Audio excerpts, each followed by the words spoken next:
देखिए, इन लोग कब वो क्या बोल देंगे कुछ कहा नहीं जा सकता है। इसीलिए इन लोगों की बात को कोई तवज्जो नहीं देता है भारत का मतदाता। पहले तो कहते थे कि मणिपुर काहे नहीं जा रहे हैं, वो मणिपुर के चले गए थे तो मणिपुर को कल्याण करके चले आए थे राहुल गांधी। और उस समय कहते थे कि कोई नहीं जाता है, अब जाते हैं तो फिर क्यों बोल रहे हैं वो। मणिपुर एक इम्पोर्टेंट राज्य है, वहाँ पर हर प्रकार की शांति की व्यवस्था कर ली गई है और उसका विकास करने का प्लान क्या कहते हैं प्रिंट बना लिया गया है। तो मोदी जी वहाँ कुछ जा कर के सौगात देने जा रहे हैं। वो जा कर के क्या वहाँ पर ये पहाड़ सर किए हैं, तो वो तो सिर्फ बोलते हैं लोग। रही बात जिस मुद्दा का नाम आप ले रहे हैं, अब कोई मुद्दा है? जब सब कोई कह रहा है कि इतना ट्रांसपेरेंसी है, देखिए आधार कार्ड की बात कर रहे थे तो आधार कार्ड का भी बात आ गई। आज हम पढ़े हैं कि आधार कार्ड पहले किसी का ऐसी बन जाता था, लेकिन अब आधार कार्ड में ये भी बात आ रही है कि पहले माता पिता का भी देखा जाएगा कि वो कहाँ का हैं। तो यही तो हम लोग कहते हैं कि भारत का जन्मा आदमी है, संविधान में है कि भारत का जन्मा आदमी भारत का मतदाता हो सकता है। तो संविधान को लेकर चलते हैं, संविधान का नाम लेते हैं, तो क्या इतना पता उनको नहीं है कि संवैधानिक काम इलेक्शन कमीशन कर रहा है? तो जब इलेक्शन कमीशन काम संवैधानिक कर रहा है तो फिर सवाल क्यों उठा रहे हैं? कहने का मतलब उन लोगों के पास कोई मुद्दा नहीं है, उन लोग ऐसे ही प्रलाप कर रहे हैं। प्रलाप कौन करता है ये आपको जानना चाहिए। ये जेपी नड्डा बिहार आ रहे हैं, तो क्या एनडीए में सीट शेयरिंग का कोई शेप बनेगा? देखिए, जीपी नड्डा साहब अभी हम लोग के अध्यक्ष हैं भाजपा का। भाजपा मेजर पार्टी है हमारे एनडीए का।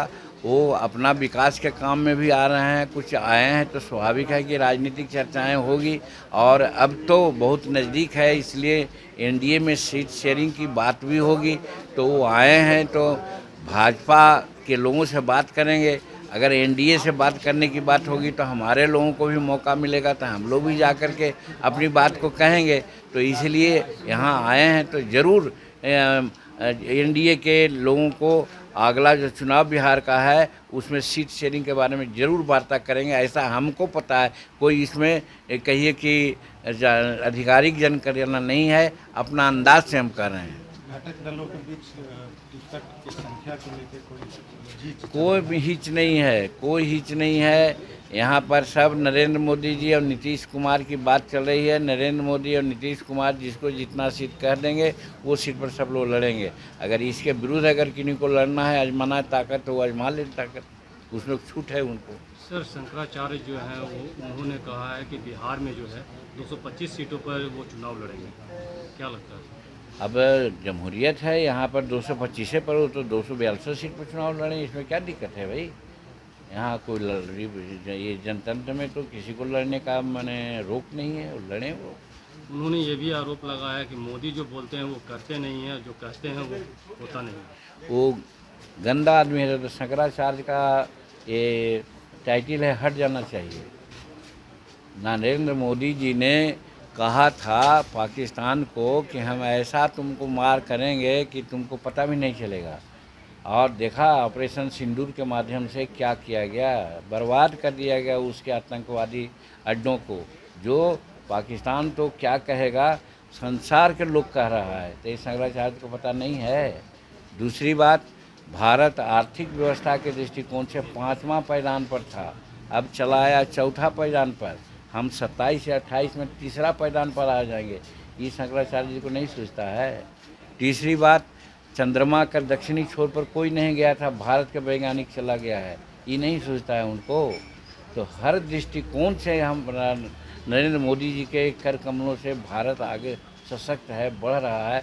और आज संसार में अगुआ राष्ट्र के रूप में, अगुआ नेता के रूप में नरेंद्र मोदी जी चिन्हित हो रहे हैं। ये शंकराचार्य को शायद पता नहीं है, तो अपना जो समझ है उसमें उनको सुधार कर लेना चाहिए। तेजस्वी यादव वोट यात्रा के बाद अब 16 सितंबर से जो है बिहार बचाओ अधिकार यात्रा निकालने जा रहे हैं। तेजस्वी यादव को पश्चाताप यात्रा निकालना चाहिए, इसलिए कि उनके माता पिताजी 2005 के बाद जो कर्म किए हैं उसका दंश आज भी हम लोग भोग रहे हैं।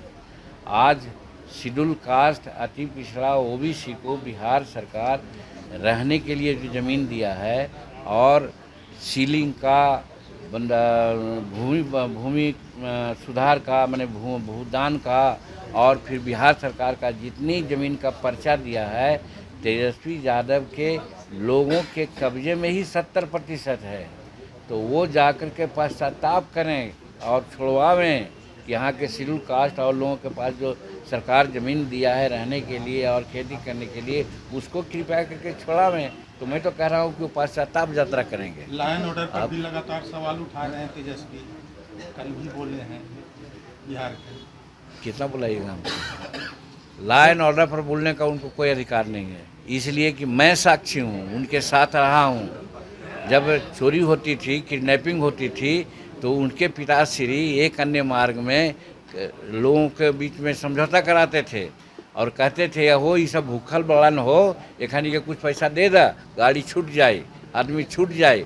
आज किसी का हिम्मत है एक अन्य मार्ग में जाने का? तो कैसा लॉ एंड ऑर्डर कहते हैं? वही लॉ एंड ऑर्डर चाहते हैं, एक चीज़। और दूसरा चीज़, कोई जातीय दंगा हुआ, कोई धार्मिक उन्माद का झंडा हुआ, जब ये सब नहीं हो रहा है तो लॉ एंड ऑर्डर नहीं दिखता है। इसका मतलब दिन में एक पक्षी को नहीं सूझता है, तो ऐसा ही साइन है वो।